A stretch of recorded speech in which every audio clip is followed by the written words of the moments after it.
Welcome back to Dubbzi Bricks, and this is going to be the first episode of building Jabba's palace, and this is where we're going to be making it. But as you can see, it is just full of rubbish. We've got the half-built back cave here, which we're going to be continuing. We've got a half-built gunship, and what we're going to do, we're going to move the back cave over onto this table over here. The boxes over there are going to be moved over to there. And then this will be cleared, ready to start the Tatooine mock. So, yeah, first thing we've got to do today is let's get tidying. The mess has been cleared away. We've had a little bit of a rearrange over this side, so we've now got the computer up on this raised section here. Chuck the Falcon down there, which I'm sure I'm going to knock off at some stage. And we have moved the bat cave over to this side here.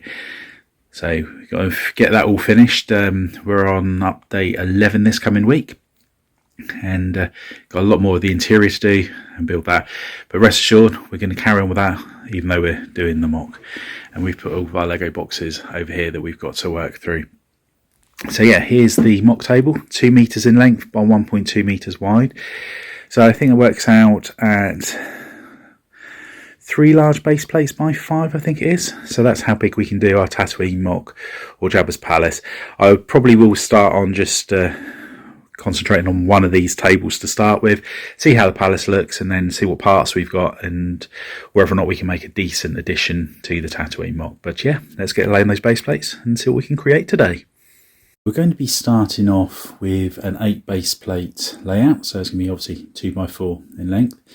And what I'm going to do, I'm going to put some bricks down on here to give you an idea of what's going where. And here we have an outline of what we're going to be building. So first of all, we got the hangar just here. So there'll be a vehicle of some description in here, whether it's a skiff or slave one, not sure yet, but that's basically what's going there. This part here is going to be the droid torture room, and also there's going to be the prison there where Han and Chewie are reunited once Han's been released from Carbonite. So they're going to be on 2 separate floors. Next to that is going to be a corridor, and there's also going to be some stairs there. And that is where the Rancor Keeper looks through into the Rancor pit, and where they house the Rancor. And the next room there, that is where the Rancor is kept before it's released into the Rancor pit. And obviously here we've got the Rancor pit itself. So on top of all of this is going to be the actual throne room. Once we've built all of that, there'll then be a complete layer all over the top, and then we'll be having the actual cylinder buildings on top of that. So that'll be the main one. This bit here is the pathway or the road, which you see R2-D2 and C-3PO walking up to when they knock on the door. We've then got 2 smaller lower towers, and then this one at the back here is the really tall one. Now with this mock, I'm going to be aiming to do it off of the Return of the Jedi. However, we will be putting some scenes in there where we can quite easily change it over to the Book of Boba Fett. So hopefully I'm planning on somewhere putting his regeneration chamber and things like that in there. But yeah, that's a rough outline of what we're aiming to do. First thing we're going to do is crack on and Mills plate this section here. Now, although we're doing the Mills plate, they're not going to be plates where we can separate them. I'm going to do it so they're all together in one. It's all going to be one massive mock, basically. I'm not going to be taking this to any conventions or anything like that, so there's no necessity whatsoever for them to be able to split apart. Here are the sets that we will be parting out to help us make this Star Wars mock. And we have got 2 of the Mos Eisley cantinas. Now, we purchased these from John Lewis over a year ago, and it was before Lego increased their prices, and they also had, I think it was either 20 or 25% off. So I got those, and the price per piece is very low, which is really good. And also with the minifigures, a lot of them are unique to this set, so I can sell one set of them on Bricklink and help recoup some of the money that we paid for those. So that was the reason for those 2 sets. I think they're going to come in really useful on here. Buying the bricks directly from Lego or even off of Bricklink, I think would have worked out more expensive. So yeah, that's going to be really good and helpful. And we've got 3 of the Trouble on Tatooine sets. And this is mainly for the Tusken Raider. There are some really useful parts in here as well, but it was mainly for those that we've got those sets. We've got the Droid Escape. That one again is for the Jawas. We may very well put a pod of some description in part of the desert around the palace. It obviously won't be true to the film because it would have been miles away, but yeah, that's there. We've got the desert skiff. Now this is the older version, and it's got Lando Calrissian in his disguise, so that was the reason I bought that one. And also it'd be nice to have a skiff either outside the palace or in the hangar, so again that one's going to come in very handy. We've got Anakin's pod racer. Again, I may do an Easter egg where there's a pod racer just whizzing past the palace. Obviously Jabba was a big fan of the pod racing, so it'd be quite good to have that there. And we've got 2 of the Obi-Wan huts. And again, the pieces in this set are really useful. All the tan bricks, the domes, the slopes, all of those parts are going to be really useful, as well as the fact that there are 2, well, there's 1 in each of the Tusken Raiders. So it's going to give us 5 Tusken Raiders in total to have around this mock. And this patchwork quilt is the base of Jabba's palace. So what I'm going to do now, I'm going to put some tan bricks down and just show you how each room is going to be, what size is going to be in the layout on there. This is a mill style, so we've got the base plate, then 1 row of bricks, and then the plates on top. However, you can't separate them as you would do on a normal mill style. Reason for this is on the base level, obviously here we're going to have like the Rancor pit, the Rancor house in the corridor, the prison cell, the hangar, and then on top of part of that we're going to have Jabba's palace, and on top of all of that is going to be the structures for the actual Jabba's palace, so with towers and things like that. And because they're all going to be in different places, I don't want to do it on a join, so I thought let's just make it all one big building, so it's easier for me to just build it solid. So yeah, let's get building these walls and then I'll check back in once we've done so. Here is the first outline of how the base level of Jabba's palace is going to be. First of all, over here we've got the hangar. There is going to be a bit that steps up just here, and then archways will go through which will lead to other rooms. That's going to be the entrance and exit for vehicles to get out of. This section here is going to be the prison cell where Han and Chewie are kept, so again you'll be able to see in from that side. And then you're going to have 2 corridors, one here and one along there. And I'm planning on doing some stairs that come back up here. So be sort of like go up one way, go along corridor and then up. Whether or not you can see all of that, I don't know, because as mentioned before, it's going to be rockwork all along that side. So you're not really going to see it. But who knows, I might make it so you can pull each level off. But I'll decide that later on.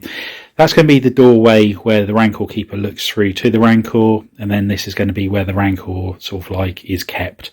And then this is the actual Rancor pit. So here will be the doorway which comes up, and then Luke drops it on his head when he's trying to get out of that door there. Then what we have is the palace throne room will be along that whole section there probably. But yeah, that's the first draft of it, so I thought I'd just share that with you. I think what I'm going to do to start with is make a start on the hangar and get that all sorted out. So I need to just go back to my reference material and just refresh my mind as to how it actually looks. There's quite a few archways in there, so I want to try and get as much detail as possible in there. So here we have the hangar, and I've actually extended it this way by about 10 studs, and I've got these arches in here. I've got 4 of those along there now, and they're going to be raised up by 1 brick or so. Then there's going to be a platform going across the top. But what I want to do is I want to put a slave 1 in here to make sure that the hangar's big enough, how big I need to make the archway, how tall I need to make the hangar, and things like that. So we've got this set here, 75312, Boba Fett Starship. Why it's not called Slave 1 is beyond me, but hey. But yeah, we're gonna make this up. I'm not necessarily going to use this in the mock. I might try and sort of like do my own version of it, but to a very similar size. At least if I make this model up and make the hangar big enough for it, I know that one way or another we will be able to get a Slave 1 in there. So yeah, let's get building and then we can carry on with the hangar.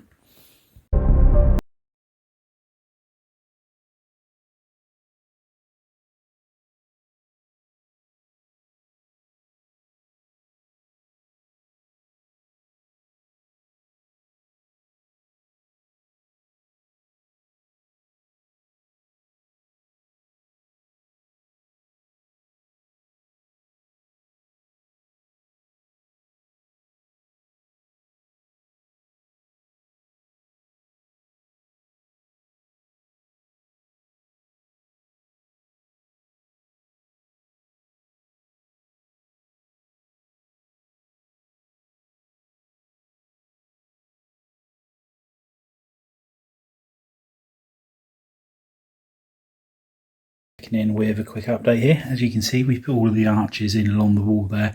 A couple of masonry bricks and other detail bricks just along here just to give it some detail. I'll put these slopes in as well, but I'm not sure if I'm going to keep those in there or not. It's not accurate to what it's like in all of the source material I've looked at. But again, a lot of this is going to be using your own ideas just to make things work and fit and everything like that. Same that platform there. I've just added that on there just to give it a little bit more variety in the room. Putting the slave one in that we've just made, I think it's quite a nice size in there. It's not too big, not too small, so I think it's worked out perfectly size wise. Now I know obviously the hanger would be a lot bigger compared with slave one, but I think in terms of what you can do with Lego, I'm quite happy with the size of it. But anyway, what I'm going to do now, carry on tiling this whole floor multicolour section here. So let's get back to building. And the hanger floor is all finished. So we've put a mixture of studs and tiles on there. Just give a bit of an effect rather than just be purely tiles on there. And once we put the slave one into the hanger, I think it's starting to look quite nice. So yeah, pleased how that's coming out. I've made this wall here 3 studs wide, and that way I can have the door built into it. So there'll be a tan brick either side of the door. The door's not going to be open, it's going to be permanently shut. It's going to, I think, look better that way from both the outside and the inside. And as you can see, I've built the wall up along here, and I've used the masonry bricks and turned them around so it's just a single line across the bricks. One thing that I'm contemplating doing is making this using slopes and inverted slopes for the doorway. You're not going to be able to see through the door because I'm going to have it so the doorway is shut, or at least that's the plan at the moment, as opposed to having an archway. But I'll have a look, have a play, see what looks the best, and then we'll decide from there. The doorway is going to be more to the side than this one, so I was originally going to put them on top of each other, so the roof of this one was the support for that. However, this section here is where I'm going to have the droid torture room, so I want to make sure that's big enough to put everything in there that I want to. The other thing I'm contemplating doing is turning this section round 90 degrees and making it a little bit longer, and then that way what I can do is I can park a skiff just there, which I think might look good, as long as it doesn't make the slave one look too small, which is the most important thing. But yeah, we'll have a play, see what it looks like, and then go from there. So let's get building. So as you can see, we've changed the platform in the corner over there and made it a little bit longer and changed it so it's going longwise as opposed to going along the back there.